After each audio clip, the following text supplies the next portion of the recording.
Vamos falar também do Grêmio, porque agora já sabemos, não temos brasileiros nesse momento mais importante da Libertadores da América. E nós não temos. Então nós vamos falar um pouquinho. E o Grêmio que está insistindo em excluir o River. Por aquilo que fez o técnico do River, desceu, ficou no comunicador, mandando um recado para o assistente dele, mesmo suspenso, para o assistente dele lá no banco de reservas. Enfim, o Grêmio se apega a isso, e com o regulamento embaixo do braço, e quer excluir tudo, excluir o River. Eu acho que não é motivo para isso, é motivo para uma punição séria. O cara descumpriu aquilo que estava acordado. E aquela punição que ele recebeu. Mas você não vai mudar o resultado do campo por esse gesto. Alguém pensa diferente? Não tem nem o que falar. Acho que não. Acho que não.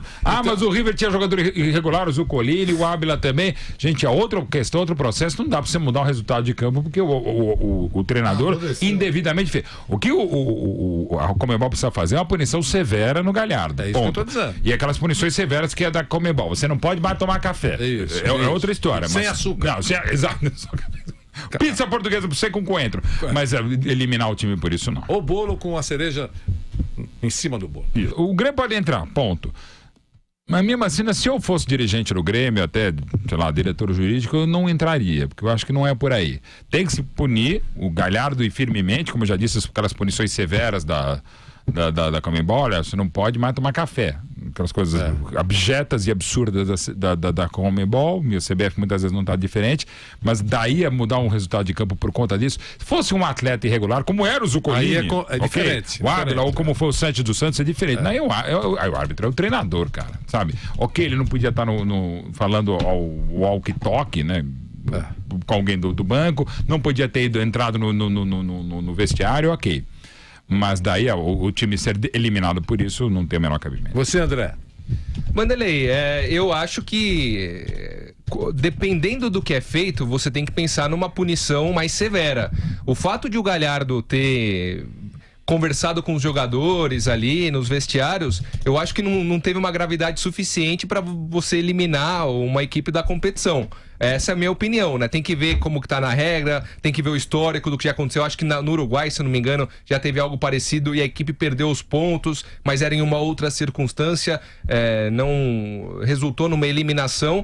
Eu, particularmente, utilizando bom senso e sem me apoiar tanto nos artigos que estão ali na regra da Conmebol, eu não mudaria o resultado do jogo. Eu puniria o Galhardo, eu puniria o River Plate, eu colocaria em cima uma multa pesada, mas não eliminaria a equipe e não traria de volta o Grêmio para a competição. Isso aí, tá certo. E o nosso Vampeta? Vou falar, viu? A Conmebol é um verdadeiro circo, né? De palhaços. Você fala, jogador irregular. É muito pior. O Boca jogou com jogador irregular. O River jogou com jogador irregular. O Santos dançou lambada porque de jogador irregular, sobrou pro Santos. Aí você suspendeu um treinador, porque ele entra 2 minutos atrasado no campo. Olha onde tá o maior erro. Você chegar 1 minuto, quer vencer. Eu vi o Filipão até falando, acho que foi na própria Libertadores, o Combate Brasil, eu vou falar pra vocês, na coletiva, depois do jogo, os meus atletas vão na entrevista. Durante o intervalo, não, porque eu tenho que ir cumprir o horário. E dá pressão também sobre falar alguma coisa, é verdade. Né? Então aí você pune o Galhardo, o Esqueloto. Por isso é um verdadeiro circo, né? E a gente briga e quer porque quer ser campeão da América. Eu acho que eu vejo aí muito mais jogadores famosos no Brasil, de história, ser muito mais reconhecido por ser campeão brasileiro do que da própria Libertadores. Entra pra história. Eu acho que é importante, sabe, Vampeta? Eu acho importante também, mas a primeira... uma briga, um circo, onde o brasileiro também é importante. Eu acho, porque ou você tem a maior força do continente, porque tem essas coisas, são marcas. Claro. São marcas.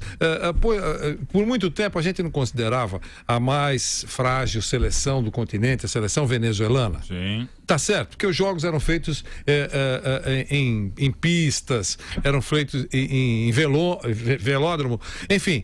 Então era bater num time. O Atlético Mineiro foi campeão da América e foi eliminado por quem? Não chegou nem a final contra um. Foi pelos Mabem, quem foi? O Inter em 2010. E o Atlético também.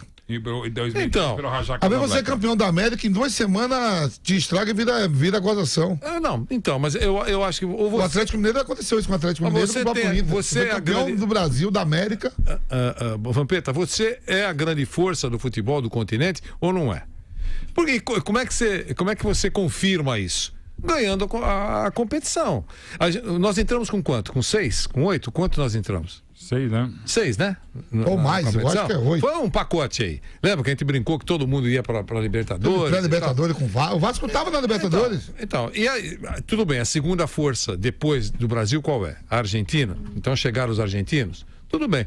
Mas você esperava, por exemplo, levar um clube brasileiro para final, um só, do pacote que entrou, pelo menos um. Sim. Certo? Pelo menos um para fazer a final. Agora lembrando que esse ano a Argentina voltou a ter dinheiro com os clubes, por isso que o River comprou o Prato, o jogador mais caro da história. Nominalmente, o Boca tem um elenco muito bom. Tevez, Zárate, aliás, aí Muito atacante, discuti muito com o Nilson César durante o jogo. Tem que tirar o microfone. Lembra? O Boca não jogava bem. Esse time do Boca é meia boca, não é nada. Não é uma maravilha, mas pra mim é melhor que o Boca de 2012, por exemplo. Mas enfim, né? E chega pela 11ª vez numa final. Acho que é o Boca, né? Enfim.